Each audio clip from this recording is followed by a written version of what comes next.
екінші, үшінші әйелге Алла тағала рұқсат берген, яғни бұйрық бермеген, рұқсат берген. Ендеше бұл іске абайменен қарау керек.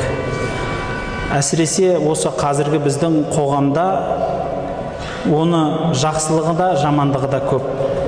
Егер расында да сіз алып жатқан келіншектер бір-бірін түсінсе, сіздің бағыңыз. Егер бір-бірін түсінбесе, сіздің сорыңыз болады. Халықта сол үшін айтады, екі кемені ұстаған суға кетеді дейді.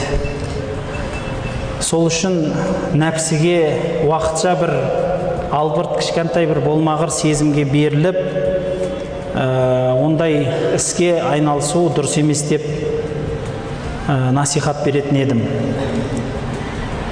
Өйткені қазіргі көп жағдайларда көп адамдар екіншісін алады, сөйтеді де оны көтеріп жүре алмайды.